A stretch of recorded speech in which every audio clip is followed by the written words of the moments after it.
शांति। आज 7 अक्टूबर 2023 की बाबा की साकार मुरली है। मुरली के महावाक्य हैं, मीठे बच्चे, बुद्धि को यहाँ वहाँ भटकाने के बजाय घर में बाप को याद करो, दूर दूर तक बुद्धि को ले जाओ। इसे ही याद की यात्रा कहा जाता है। प्रश्न है, जो बच्चे सच्चे दिल से बाप को याद करते हैं उनकी निशानी क्या होगी? उत्तर है, पहली पॉइंट, सच्चे दिल से याद करने वाले बच्चों से कभी कोई विकर्म नहीं हो सकता। उनसे ऐसा कर्म नहीं होगा जिससे बाप की ग्लानि हो। उनके मैनर्स बड़े अच्छे होते हैं। दूसरी पॉइंट, वह भोजन पर भी याद में रहेंगे, नींद भी समय पर स्वतः खुल जाएगी। वह बहुत सहनशील, बहुत मीठे होंगे, बाप से कोई भी बात छिपाएंगे नहीं। गीत हैं, हमारे तीर्थ न्यारे हैं। ओम शांति। बाप बैठ बच्चों को समझाते हैं।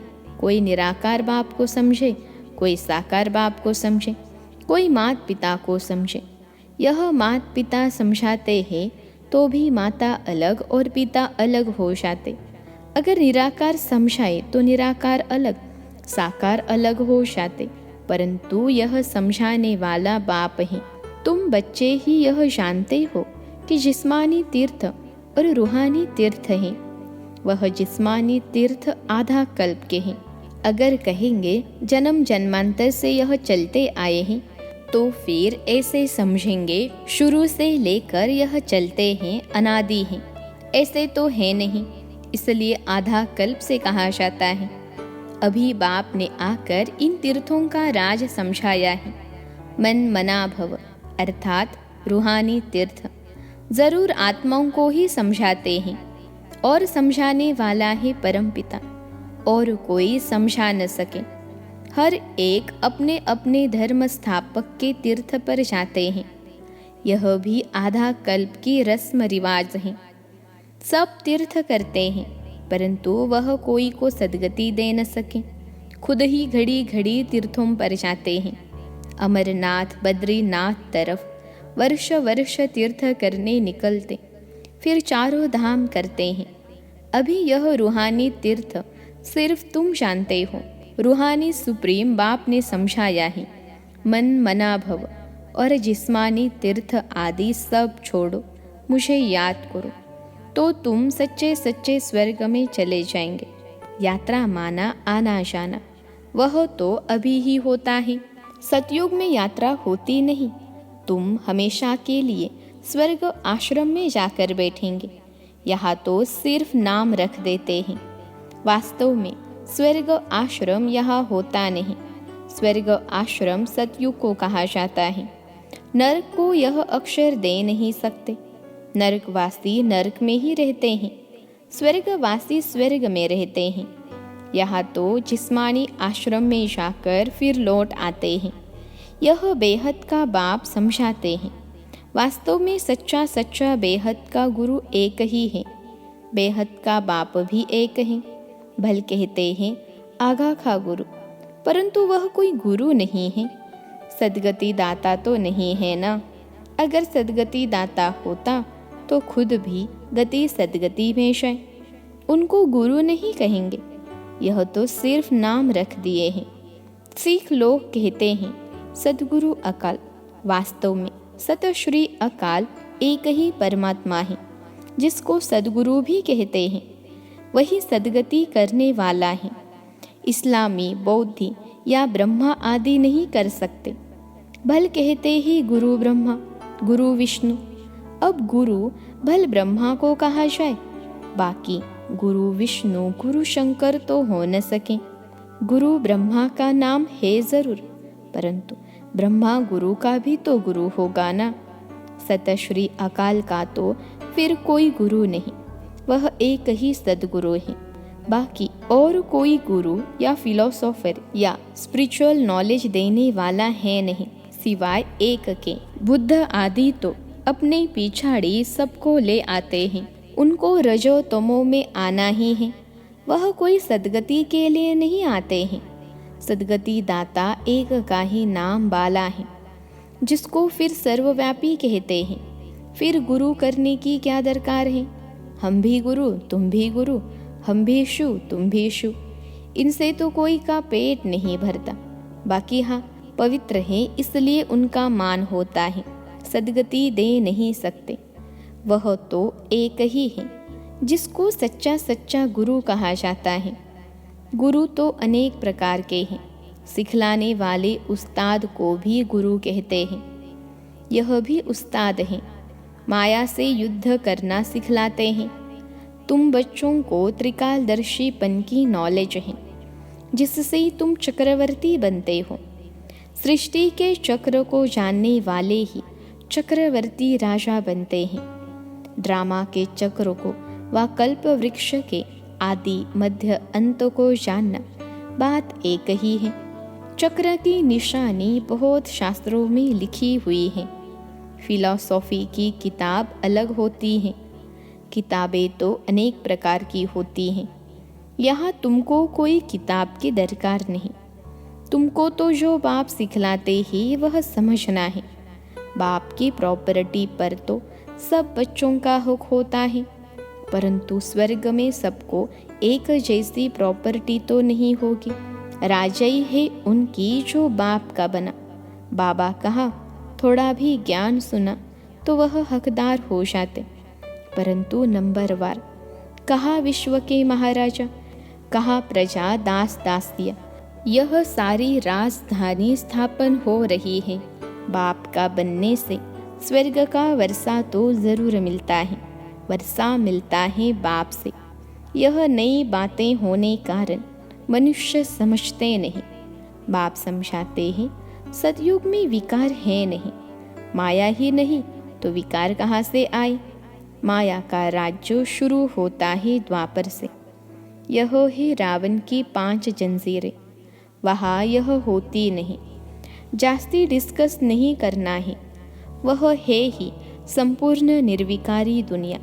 बाकी बच्चे पैदा होने की, गद्दी पर बैठने की, महल आदि बनाने की जो रस्म रिवाज होगी वह ज़रूर अच्छी ही होगी, क्योंकि स्वर्ग है। बाप समझाते हैं बच्चे, इस रूहानी यात्रा में तुम्हें निरंतर बुद्धि योग लगाना है। यह बहुत सहज है। भक्ति मार्ग में भी सवेरे उठते हैं, ज्ञान मार्ग में भी सवेरे उठ बाप को याद करना है। और कोई किताब आदि पढ़ना नहीं है। सिर्फ बाप कहते हैं मुझे याद करो, क्योंकि अब छोटे बड़े सबका मौत सामने खड़ा है। मरते समय कहते हैं भगवान को सिमरो। अंतकाल अगर भगवान को नहीं सिमरेंगे तो स्वर्ग में जा नहीं सकेंगे। तो बाप भी कहते हैं मन मना भव। इस देह को भी याद नहीं करना है। हम आत्मा एक्टर हैं, शिव बाबा की संतान हैं। लगातार याद में रहना है। वैसे छोटे बच्चे को तो नहीं कहेंगे कि भगवान को याद करो। यहाँ सबको कहना पड़ता है, क्योंकि सबको बाप के पास जाना है। बाप से ही बुद्धि योग लगाना है। कोई से लड़ाई झगड़ा नहीं करना है। यह बड़ा नुकसानकारक है। कोई कुछ कहे सुना अनसुना कर देना है। सामना नहीं करना है। जो लड़ाई हो जाए, हर बात में सहनशील भी होना चाहिए। और फिर समझना है बाप भी है, धर्मराज भी है। कुछ भी बात है तो तुम बाप को रिपोर्ट करो। फिर धर्मराज के पास पहुंच ही जाएगा और सजा के भागी बन पड़ेंगे। बाप कहते हैं मैं सुख देता हूँ, दुख अर्थात सजाएं धर्मराज देते हैं। मुझे सजा देने का अधिकार नहीं है। मुझे सुनाओ, सजा धर्मराज देंगे। बाबा को सुनाने से हल्का हो जाएंगे, क्योंकि यह फिर भी राइट हैंड है। सदगुरु का निंदक ठोर न पाए। जजमेंट तो धर्मराज ही देंगे कि किसका दोष है। उनसे कुछ छिप नहीं सकता। कहेंगे ड्रामा अनुसार भूल की, कल्प पहले भी की होगी, परंतु इसका मतलब यह नहीं कि भूल करते ही रहना है। फिर अभूल कैसे बनेंगे? भूल हो जाए तो क्षमा मांगनी होती है। बंगाल में किसका पैर आदि लग जाता है तो झट क्षमा मांगते हैं। यहाँ तो एक दो को गाली देने लग पड़ते हैं। मैनर्स बहुत अच्छे होने चाहिए। बाप सिखलाते तो बहुत हैं, परंतु समझते नहीं तो समझा जाता है इनका रजिस्टर खराब है। निंदा कराते रहते हैं तो पदभ्रष्ट हो जाएंगे।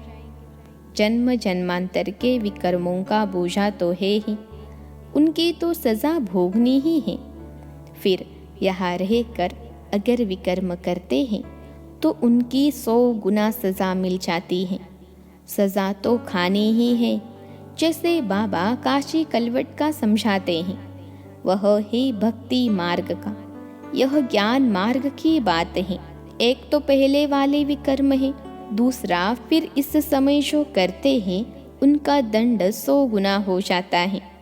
बहुत कड़ी सज़ा खानी पड़ेगी। बाप तो हर एक बात समझाते हैं। कोई पाप न करो, नष्टो मोहा बनो। कितनी मेहनत है। इस मम्मा बाबा को याद नहीं करना है। इनको याद करने से जमा नहीं होगा। इनमें शिव बाबा आते हैं तो याद शिव बाबा को करना है। ऐसे नहीं कि इनमें शिव बाबा है इसलिए इनकी याद रहे। नहीं, शिव बाबा को वहाँ याद करना है।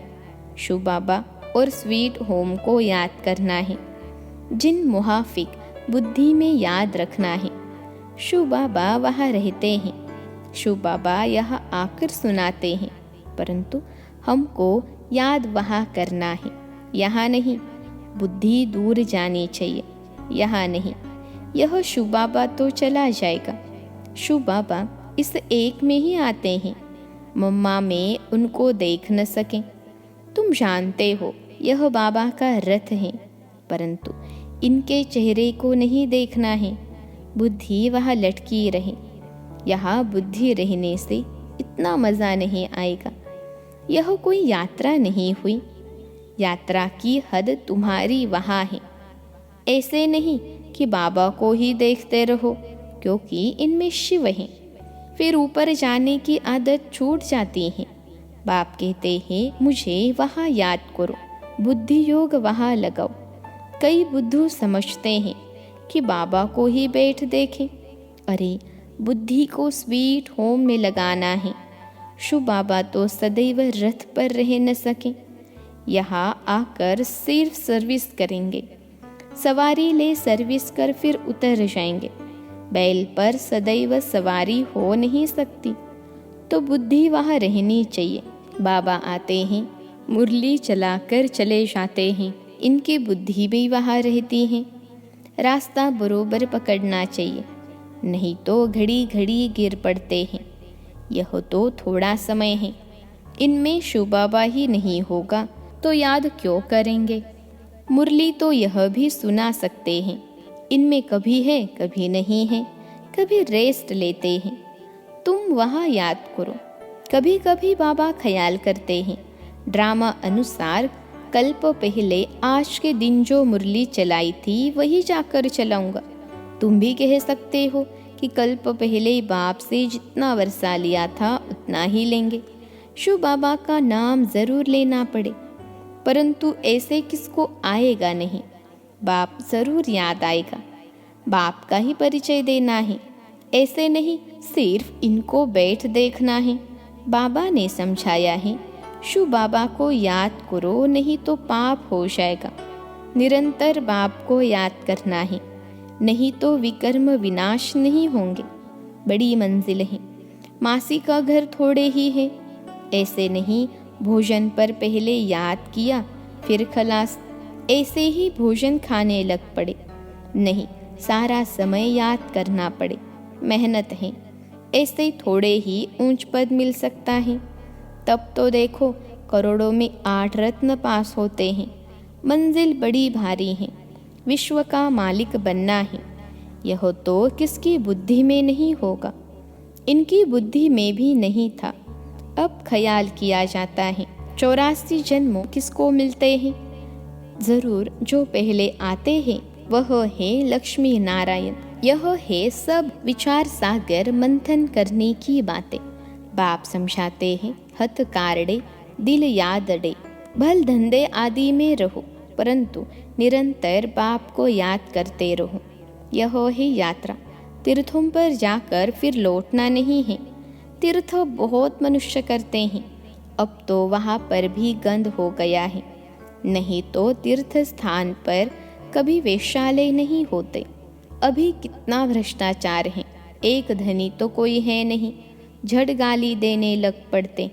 आज चीफ मिनिस्टर हैं, कल उनको भी उतार देते।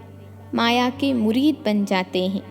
पैसे इकट्ठे करेंगे, मकान बनाएंगे, धन के पिछाड़ी चोरी करने लग पड़ते हैं।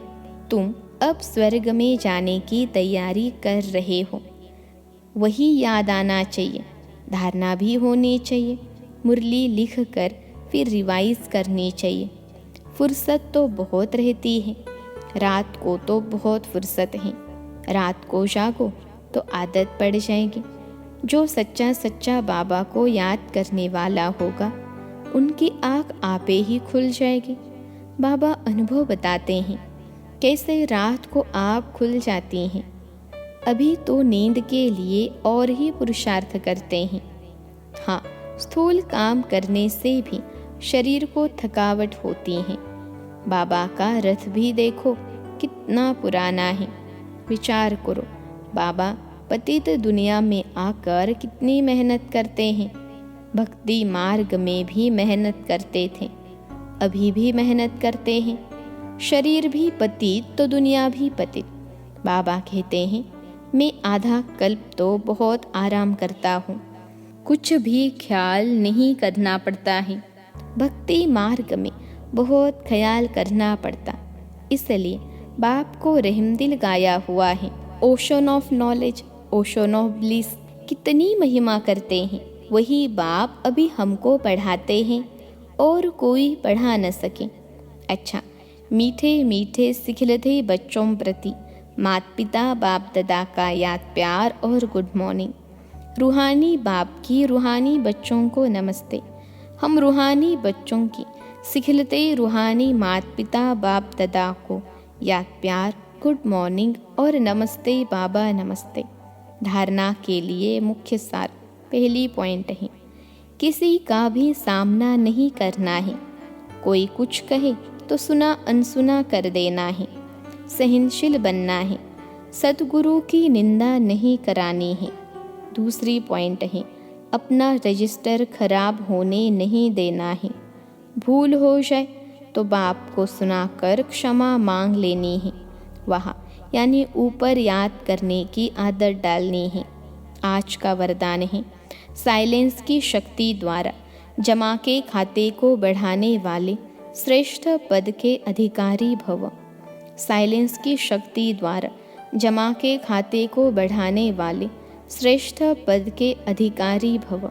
विश्लेषण है, जैसे वर्तमान समय साइंस की शक्ति का बहुत प्रभाव है, अल्पकाल के लिए प्राप्ति करा रही है, ऐसे साइलेंस की शक्ति द्वारा जमा का खाता बढ़ाओ।